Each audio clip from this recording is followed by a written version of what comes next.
Nasasaad sa pelikulang ito ang mamahalagang mensaheng nais ipabatid ng Amang Kataas-Taasang Panginoong Emmanuel sa kanyang mga mahal na anak na hinirang sa pananampalatayang Tagalog, Iglesia ng Diyos na Buhay at maging sa buong sangkatauhan. Naway limiin ng mabuti ang mga nakapaloob dito at harinaway makapukaw sa mga puso't isip ng kanyang mga mahal na anak sapagkat nalalapit na kanyang pagbabalik, naway magbago at magsipagsisi ng tunay upang mapasama o makapasok sa kanyang kaharian.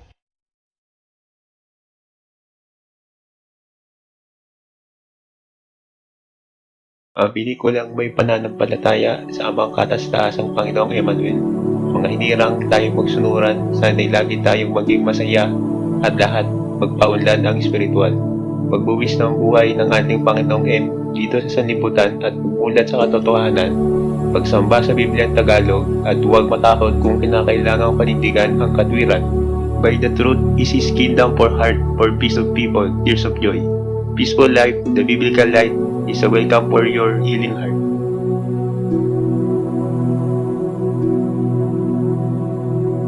Pagbalik ko, titignan ko kung sino ang may paniniwala pa rin sa akin. Titignan ko ang inyong kalooban kung aalagaan ninyo ang simbahan. Titignan ko kung sino ang tapat na naglilingkod sa simbahan.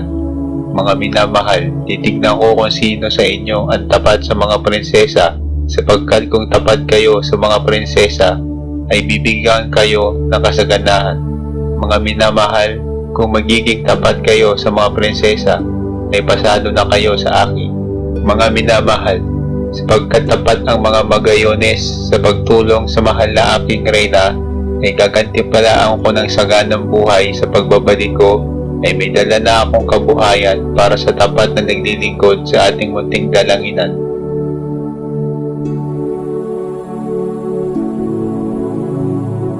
Mga minamahal, ang may hawak sa inyo ngayon ay hindi ako, kundi ang mga mahal na prinsesa. Ang aking mga anak, ang may hawak sa inyo ngayon. Tatanggalin ko ang mga kabulukan sa ating pamahalaan. Mga minamahal, tatanggalin ko ang mga pari na hindi na nakakasunod sa mga alituntunin. Kaya magsipaghanda na kayo sa aking pagbabalik. Dahil hindi ako ang magpaparusa sa inyo, kundi ang aking anak na si Emar. Tatanggalin ko rin ang mga mamumuno na hindi sumusunod sa aking alituntunin, sapagkat may parusa kayo sa anak kong si Emar, sapagkat inidipa kayo sa lupa.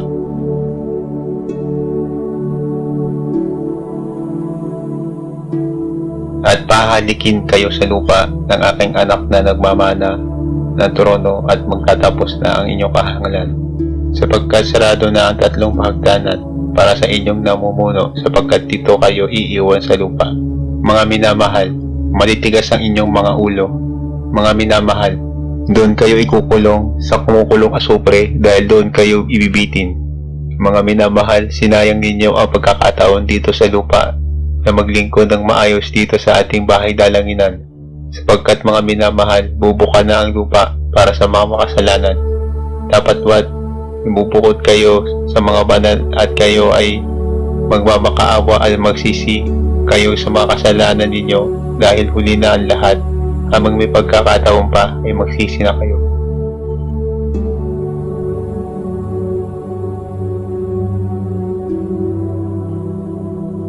Mga minamahal, habang may panahon pa, linisin ninyo na ang inyong mga puso at alisin nyo na ang ngit-ngit buot sa inyong mga puso't bagkus kailangan ninyong magkaisa bilang magkakapatid sa pananampalataya.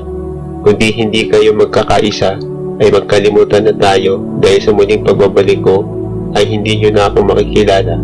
Kung sino yung tapat at sumusunod, yun lamang ang makakakilala sa akin. Datapwat, makakamtan niya ng buhay na walang hanggan. Sa kabilang buhay, puro kaligayahan, walang kalungkutan ang inyong nadarama.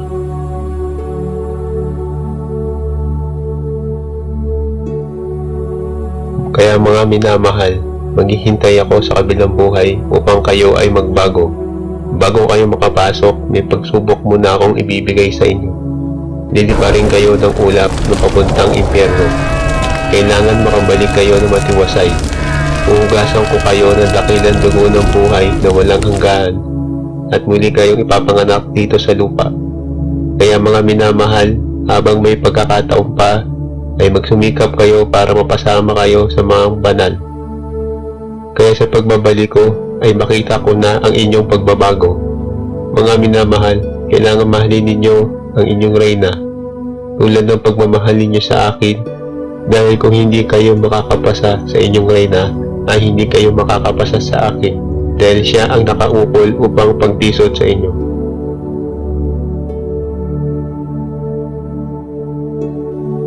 Bansang mananampalataya, kung hanggang saan ang inyong tibay at tatag at paniniwala sa amang pathala, tatagpat ginto ng gigintuin pa ang bawat isa sa inyo.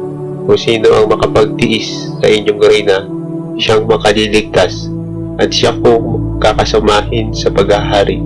Datatpot bibigyan ko kayo ng walang hanggang kapangyarihan, makakakita ng mga nangyayari at nagaganap dito sa ibabaw ng lupa. Ay mapalad ang magmamana ng kayamanan dito sa ibabaw ng lupa. At siya ang magsasabi ng mga mangyayari, at bawat sabihin ko ay isinugo dito sa lupa upang makasalimuhan sa inyo. Siya ay isang bayani na inutusan na mag-ulat ng katotohanan. Siya ay isang manggagamot na binigyan ng kapangyarihan upang makatulong sa lahat ng nangangailangan. Siya ay batang anghel na isinugo ng amang bathala dito sa ibabaw ng lupa upang mamanhik manaog sa langit at lupa.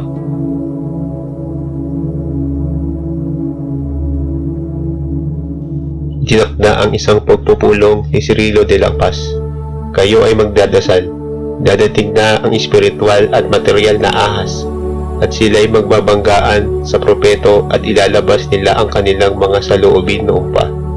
At magtutuklawan sila hanggang sa maubos ang kanilang sagupaan ay walang hinto.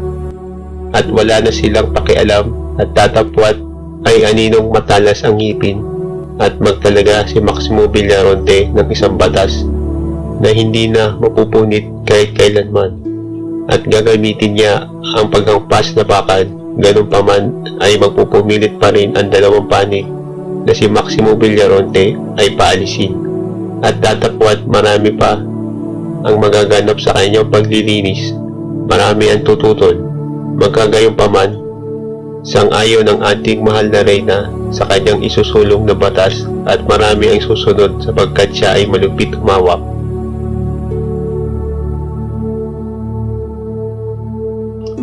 At magtatalaga ang ating mahal na reyna na aking kabiyak na isang palatuntunan upang magkaisa itong bagong bayan. Huhugot ng maraming pagbabago sa bagong Jerusalem. Huhugot siya ng 5 apostol, 5 arsobispo, 5 obispo, at 5 supervisor, at 5 sakristan, at kawani na 400. Ang mamumuno ay 41 ang bilang, at may bagong susundin pang batas, at ang batas na ito ay pagtutulungan ng ating kanang kamay na si Maximo Villaronte. Ang batas na ito ay maghapong nasa simbahan, at bawal na daldalan, ismisan, at magkakasundo-sundo na ang mga mananampalataya, at lagi nang malinis ang ating pinaghahinan ng biyayang galing sa Kanya. Maraming pagdating ng araw, maraming biyaya ang bagong Jerusalem, at maraming kabuhayan sa bawat isa, at mamimigay si Maximo Villaronte ng 500 milyon sa bawat isa.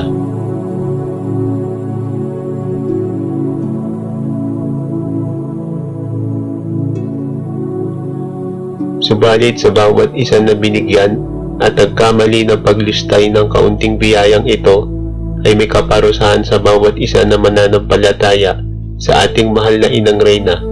At pag kayo ay nagkamali, ay muling bababa ang ating ama, at sa huling pagkahupit niya ay kasama na niya ang may dala ng panghampas na bakal.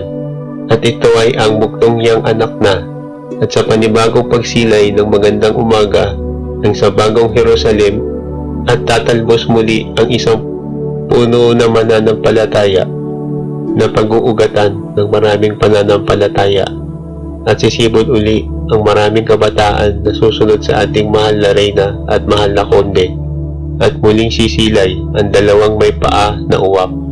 Lahat ng mananampalatayang sumalungat ay magsisisi sa kanilang mga kasalanan, at maraming sisibol na kabataang mamumuno.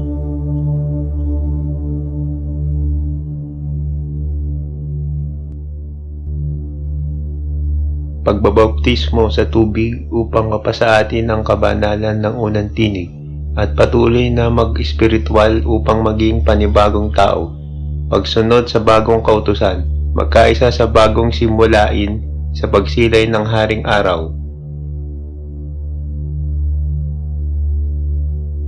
Bubuhos ang gintong araw at malinis na puso at laging manalangin sa ating kataas-taasang Amambathala na gumawa ng langit at lupa at lahat ng mga bagay dito sa lupa, at maging mainhin, maging magalang sa lahat ng kautusan na laging isipin na mabutawi ang kaugalian dalagang Pilipina. Manalangin sa kataas-taasang Amambathala na lumikha ng langit at lupa, na nagbibigay ng pagpapala, pagkaisahin ng buong mundo, ng buong husay at puso, banal na pag-uusay sa pansariling paggusto, sa pag-iisip at paglilimi-limi sa mga bagay-bagay, at magiging mahusay na tagapamahala upang lumikluhod sa lumikha at alisin ang pag-aalala at pag-agam-agam upang makasunod sa kautusan. Langit at puso, diwa ay isa. Gobyerno espiritual at Cesar. Mananaig ang katotohanan at laging magtapat sa sarili at sa kasama. Maging huwaran sa kabataan. Iwasan ang pagiging malupit sa mga bagay, maging mapagbigay. Ang patibaka sa gaya espiritual ng ating Amang Hari, ang pagbabalik ng ating Panginoon, ang pagkalimbang ng kampana at pagbugaw sa mga masasama at pag-espiritual ng mga taong pinili, at muling binuhay ang kanilang mga diwa at isip, at lalaging nasa isip ang buod ng unang tinig, at lalaging sasabitin, Ama naming manalangin kami sa iyo na kami ay iligtas ninyo sa kapamahakan. Bigyan mo kami ng kalasag ang bawat isa sa amin. Muling uhuni ang pakakap at magliligtas sa buong sanlibutan ang mga taong pinili at kusang binigyan ng kaalaman ng ating Amang Hari, at binuksan ng kanilang pangangatawan at binuhusan ng banal na tubig. Naglalakbay sa panikong banig at muli nilang titipunin ang mga taong nangangailangan ng tulong sa Panginoong Emmanuel Salvador del Mundo na may maghugas ng kamay bago magpabautismo sa tubig.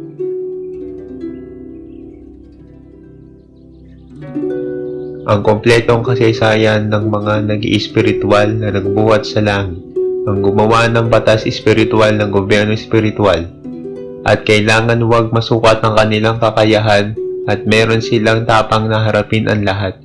Tatag at lakas ang kailangan. Ang magliliwanag ng lahat sa mga nalalabuang isip at diwa. Kalapating may sinag at kailangan huwag masunod ang sarili, ang kataas-taasang Amambathala, ang kagustuhan o kautusan, kundi sa kanya ay susunod sa batas espiritual. Lilimiin ang lahat ng bagay na pinapakita upang ang landas ay malinaw, paskwal malanaw at ang buhat, nagsakit sa buong sanlibutan, ang butil na mustasa sa nag-iespiritual upang ang tulay ay malinis at matatag. Kailangan may tiwala sa sarili at paninindigan sa dahon ng buhay. Merong malinaw na landas, espiritual ang madaling gampanin, ngunit kailangan walang salungatan upang makapunta sa kalangitan, upang makapiling ang kataas-taasang Amambathala. Pagtuturo ng diwang espiritual sa ating pangangatawan, magwawasiwas ng isbadang espiritual, magbubuhat sa langit at pupuksa sa mga masasama at magliliwanag sa buong sanlibutan na magkukusang magpaliwanag sa lahat ng malinaw at walang dagdag, walang kulang at walang labis, pantay lamang. Nagkakasundo-sundo lahat at may pagkukusa sa gawain espiritual. Walang malis at walang katamaran sa bagay-bagay, at maraming nakikitang mga bagay-bagay na sa lahat ng nangyayari at may kuro-kuro.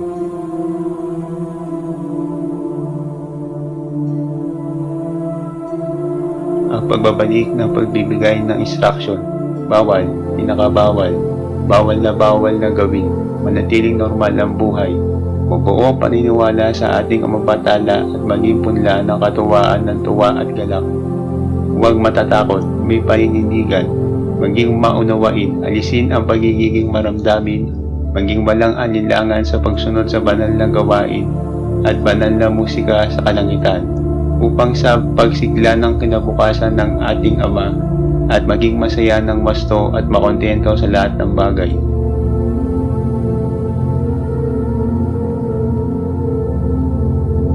Pag-espiritual na tahimik at maging kontento sa lahat ng bagay, at kung saan kadalhin ng hangin dapat maging matapang, magiging kahusayan sa lahat na tunay na nag-espiritual, di mapaghanap at di mapilit kahit sa buhangin, at maging sugong tuluyan, maging mahusay at maging malinis sa lahat ng bahay, maninindigan at maging mapag-usap. Maging mapanindig sa tahanan, maging diretso sa paninindigan, magkusa sa lahat ng bagay, magkusa sa espiritual at walang material na bagay, maging malinis at birhen sa lahat ng pananalita, maging mapanuri sa lahat ng mga bagay.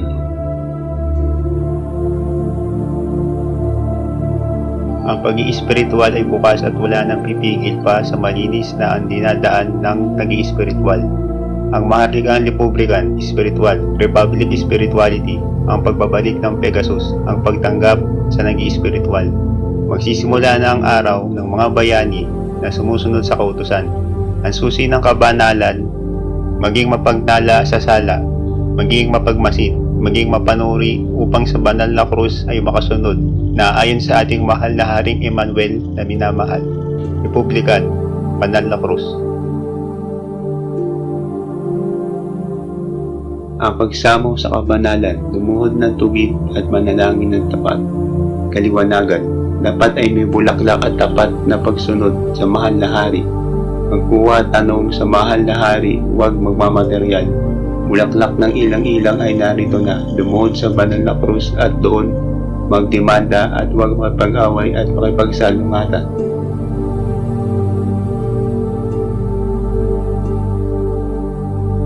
Panginoong M, kami po ay inyong gabayan at naway tulungan sa aming babalikanin at pakakamahalin na gampanin at maging pag-asa ng kabataan sa pagpunta namin dito sa inyong munting destinasyon upang maging nasyon ang mga bayan at sumunod sa batas espiritual. Kami po ay lumilikluhod kagabayan sa pagbabantay sa aming mga kasamang pinili at magkaisa ang aming mga puso, diwa at isip at pagkakasundo ay laging mamumutawi at mamamayani sa munting tahanang ito na binigay po ninyo.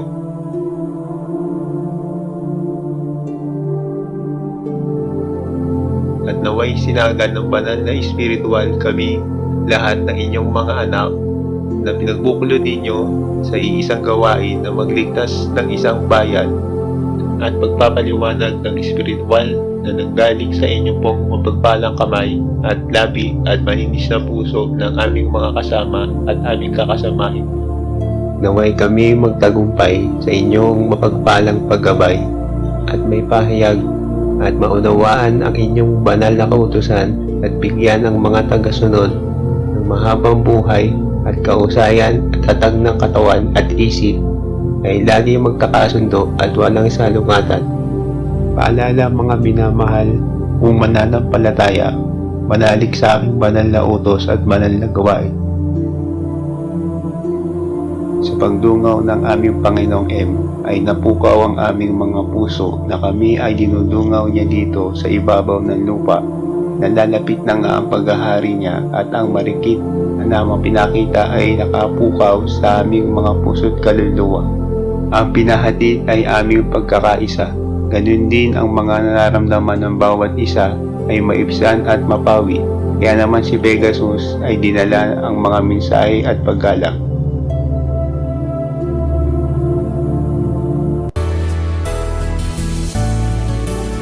Nalalapit na ang pagsilang ng aming amang hari at upang sa kanyang mga hinirang ay wala nang makapigil pa sinuman. Mabubuhay ang mga taong nag-i-spiritual noon unang panahon. Ang mga batas ay masusunod sapagkat ang maghahari ay ang mga nag-i-spiritual. Puro kagalingan, kaligayahan at maghahari ay katagumpayan sa buong sanlibutan sa paniwagong mundo na kanyang nilikha. Mabubuhay ang gumanap sa mga naganap at ang liwanag ay walang humpay. Kaya ang Amang Hari ay dumungaw at humingi ng pagkakaisa at pagmamahalan sa bawat isa. At ang mga naiwan ay kasama rin ng mga nag-iespiritual. Ito ang tala sa kalangitan na wala ng sakit at lungkot at puro saya ang maghahari sa kanilang muling pagkakaisa. Unti-unting bubuka ang bukang liwayway na siyang gigising sa mga diwang natutulog at sa kanilang buhay.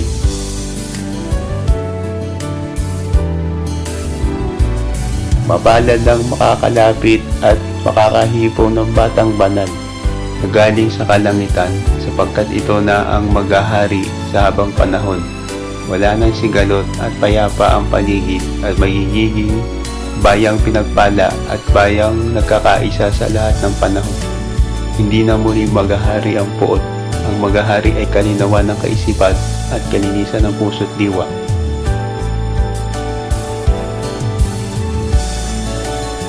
At ang korona ng aming Amang Hari ay ipuputong na sa kanya sa huling panahon ng kanyang pagganap.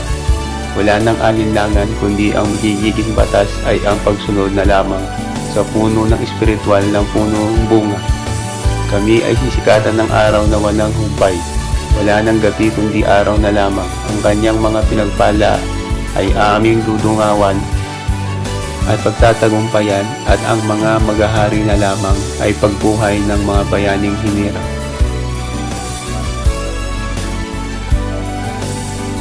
Mapalad ang makakausap at makakalapit sa aming Ama na Panginoong M. Was to come to a jungle to a fighter at muling kakalap ang kausayan at katagumpayan. Ang magiging tagapagbantay ay ang mga bayaning mahuhusay at magiging mahusay sa lahat ng pananalita at paggalang at magiging mapasensyoso sa lahat ng bagay. At muling mangyayari ang huling hagdan. Mga minamahal, mapalad ang makakakyat sa huling hagdan at huling pagtuturo ng kanyang banal na utos at banal na Bibliang Tagalog.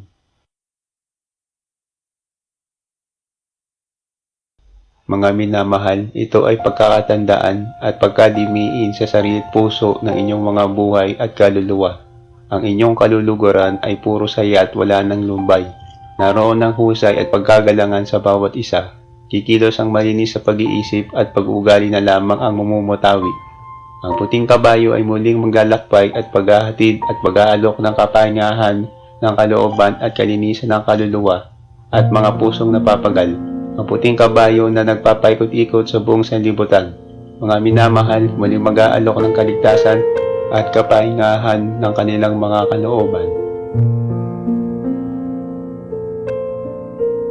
Mga minamahal, halina't pakisama sa mga dapat na noon pa'y nangyari na.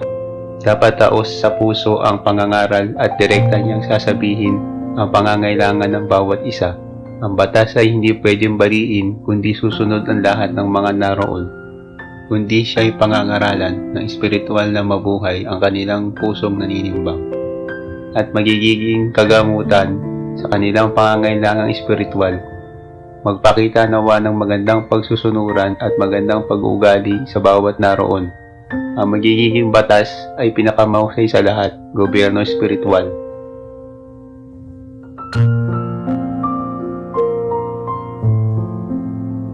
Mga minamahal, halina't kayo ay muling babasbasan ng banal na tubig. Parang isang punong dinidiligan na wala nang mahuhulog na bunga. At ang mananagumpay ay espiritual na bunga at espiritual na pananalita na nanggagaling sa mga banal na tao.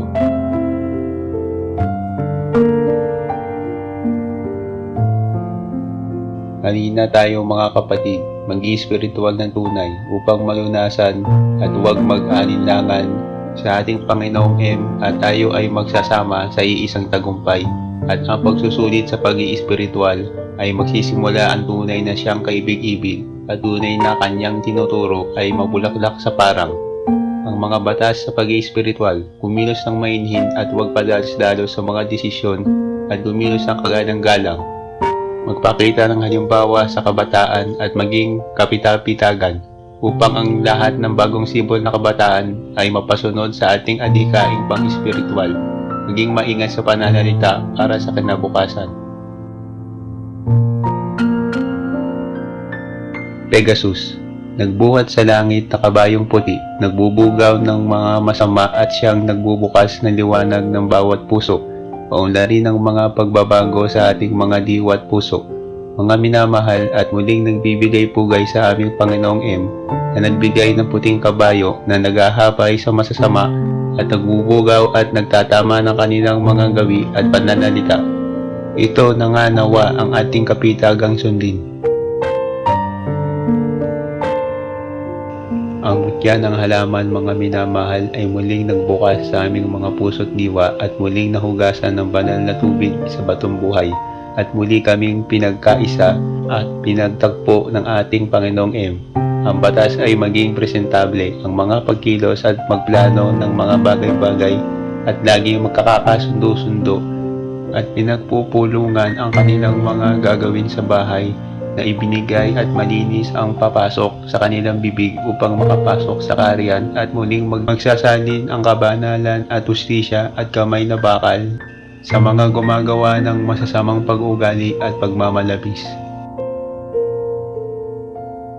Kaya mga minamahal, huwag magmamalabis sa mga bagay na ibinigay ng Panginoong M upang umunlad ng isang kinalugdan upang di masubok ni numan o madiktahan man lamang, kundi ang ating Panginoon lamang ang kanyang susundin sa habang panahon upang sa pagkain ng espiritual kayo ay magsalo-salo at magkaisa at mag-ibigan sa isa't isa at magmahalang tunay at magsunuran sa kautusan at marunong makihalubilo sa lahat ng hindi naiiba ang kanilang mga gawi at landas upang muling pagbubukas at paghapis ng tubig dagat ay makita nawa ang pagkakaisa kung paano mapagtagumpayan ang lahat na ang pagbalik ng ating Panginoong M.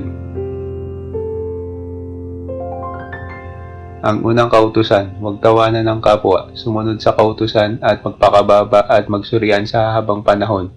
At lahat ng mga magkakapatid ay ipunin at pagkamahalin at mga landas ng ating mga buhay.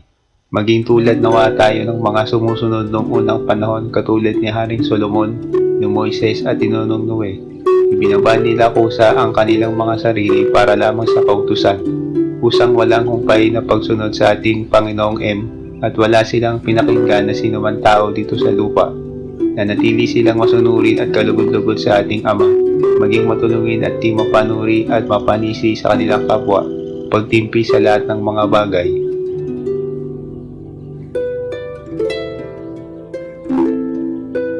Ang kayamanan ay kabaitan, mga minamahal, kabaitan at pagkusang loob, na pagsuko ng katawan at pagkabanalin ang mga bagay na ibinigay na buhay at katagpo ang ating Panginoong M sa bulaklak na marilag.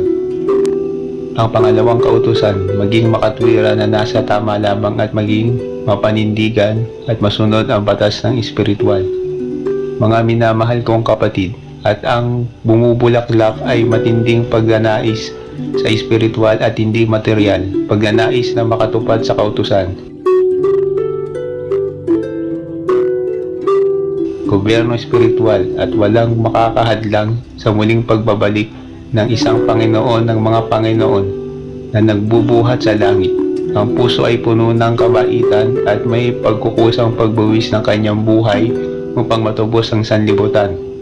Mga minamahal, ang isang puno ay tatatag at kukunan ng bunga na magbibigay sa mga taong nag-iespiritual.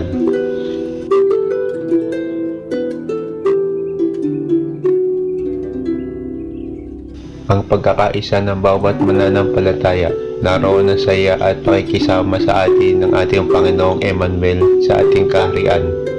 Maging malinis sa kanyang bahay, kaharian niyang tunay ay ingatan at pakamahalin at magkusang loob sa lahat ng muling magbukas sa pagkakatulong-tulong sa pagkakaisa, mga minamahal kong mananampalataya o paggagalangan ng buong husay at maibig-ibig sa kalangitan.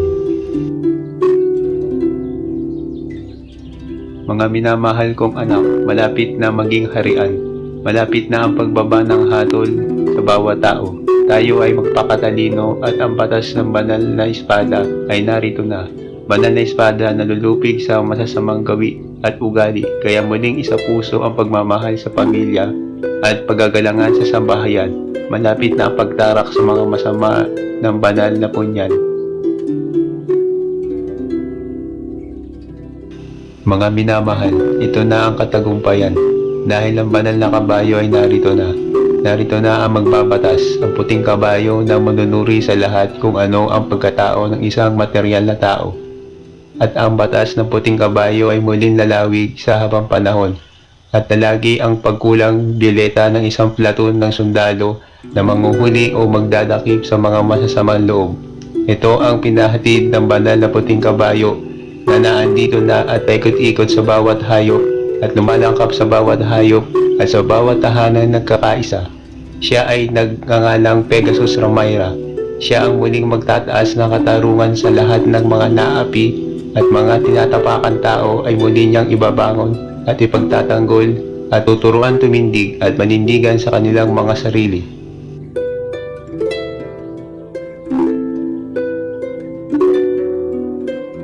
Jamay Karaba, Full Moon. Oras ng pagdating o paghatol. Magliliwanag ang kalangitan, mga minamahal. Kayo ay magsipaghanda at magpakita ng pagmamahalan at kakasundo sa bawat isang tahanan. Isang tahanan na masaya at namumuhay ng payak at walang materyal na bagay. Magkaroon ng pagdidesisyon kung ano ang pipiliin, kayamanan ba o ang Panginoong M. O si Pegasus ay magigising sa bawat tao at muling dadalaw at pupukaw sa kanilang mga puso na napapagal. Ang Panginoon ay pinako sa krus at ibinayubay sa krus, at ang may sandatang kawal na siyang umurak sa kanyang pagkatao, ngunit hindi siya dumaig kahit siya ay sinasaktan at inaalimura o inaalipusta, sapagkat ito ay ang mga anak niya sa mahal niyang bayan na Israel, at nagtipon para sa puting kabayo para sa Panginoon ang mga tao upang siya ay paglingkuran at mamulat ang kanyang mga kaisipan, sapagkat may nakitang liwanag sa kalangitang walang humpay na ang bumabalot ay pag-ibig sa bawat isa na nanghihingi ng tulong sa mga batas pang espiritual.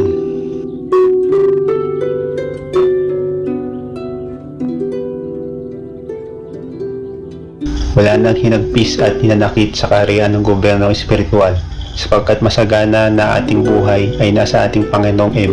Tuwa at saya na lamang ang madarama ng bawat isa, lalo't ang puting kabayo ay narito na at umaantabay sa mga tao na sumusunod sa banal na kautusan. Ang banal na krus ay muling magliliwanag ng walang humpay. Ang mga pakakap ay muling huhuni ng walang humpay at walang ligalig.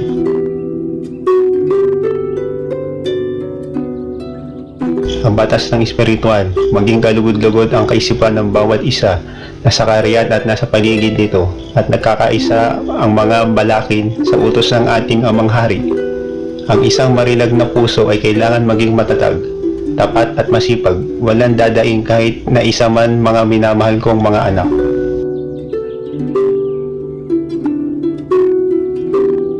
Ang unang kautusan, magpakalinis ng puso, linisin ng puso, huwag lagyan ng kung anumang bagay na sumisira sa desisyon o panera desisyon, na magkaroon ng pangunahing batas sa banal na Biblia, at mangunguna ang pag-espiritual, at mangunguna ang pagiging isang bayan na iisa ang nais na makatupad sa Misayas.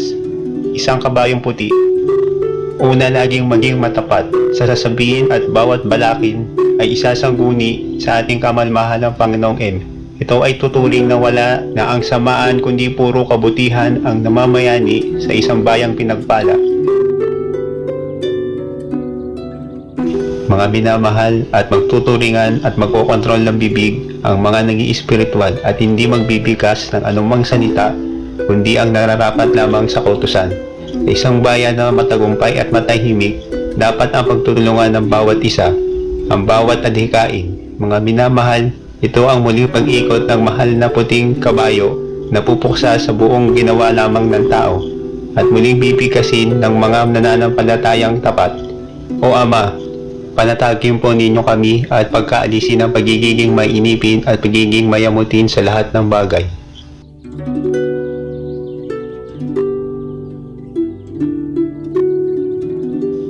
magkaroon ng bawat isang malapit na pagtawag sa ating banal na pag-iispiritual. Ang unang kautusan, maging mainhin. Iwasan ng pagiging mainitin ng ulo sa lahat ng pagdidesisyon. Iwasan ng materyal na bagay. Iwasan ng kayamanan. Pagkamahali ng kautusan na nagdadala ng kaunlaran. Iwasan ang mapanisod na pananalita. Maging mabait sa lahat ng kapwa na humihingi ng tulong upang mga minamahal ay katuwa ng ating Panginoong M. At naglapat ang kanilang mga puso at panlasa at pandamdam. Madaling makiramdam sa trabaho ay bigayan sa mundo na nag-iispiritual at tulungan ang bawat isa sa pag-iispiritual o gawaing pag-iispiritual upang ang misayas na kabayong puti ay magkaroon na siyang tunay na mapagkakatiwalaan sa lahat ng mga bagay. At panatiliin, huwag mapaghanap ng mga bagay na natapos na upang makasunod sa Panginoong M. Panatilihin ang pagiging mababa at pagtulong sa isa't isa na kanyang mga anak. Ikakatuwa niya na nagkakaisang ganap.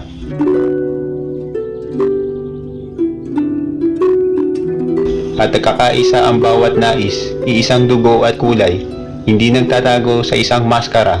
Ang pagsunod sa banal na krus ay walang itinatagong ugali, kundi ang pagsunod sa kautusan upang ang kabayong puti ay malugod at ang ating Panginoong M ay kalugdan tayong lahat na siyang biyayang buhay.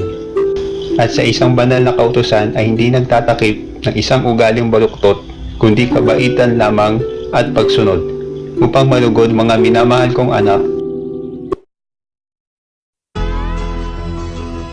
ang inang kalikasan huwag magtapon ng basura dito sa mundong ibabaw at magkusang linisin ang inyong kapaligiran upang malugod ang kalangitan.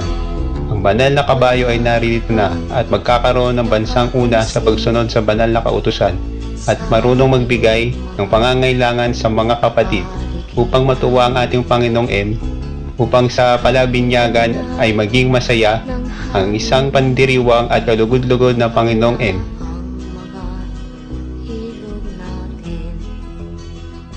Upang ang karagatan ay maging linis, huwag tapunan na kung anumang bagay. Mga minamahal, paggalang sa kalikasan ang hinihingi ko sa inyong mga minamahal kong anak. Muling iikot ang puting kabayo sa dalampasigan. Ang nakatira ay busilak ang puso ng taong naroon sa dalampasigan ng banal na tubig. Sa takip silim, ang Panginoong M ay mag-aalay ng panalangin at awit sa mga sumusunod sa kautusan o kabanalan at naway kaligtasan at kalugdan. At muling mag-aalab ang pananampalatayang Tagalog at may paggagalangan sa bawat labi na namumutawi, matibay, kasintibay ng batong adobe, ang pananampalataya ng mga taong naroon at magpatuloy ng kasuysayang tunay. Ang naroon ay puro busilak ang puso't kaluluwa.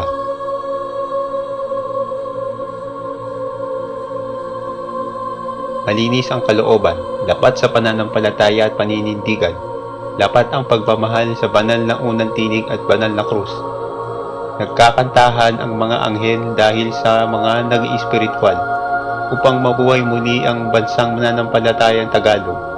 Upang sa pagiging Kristiyano Tagalog, kailangan mailapat ang puso't kaluluwa at mayroong sinusundan ang ating amang kamalmahalan sa kanyang kaharian. Siyang tunay na magpapakanta sa mga anghel. Siyang tunay na susundan ng mga banal na bayani. Ang mga mamamayan ay may pagmamahal sa bawat isa. Hagibis ay tumutulak ay pag-ibig. Sa bawat isang mananampalataya at malinis ang kanilang mga ginagawa, may basbas ng ating Panginoong M.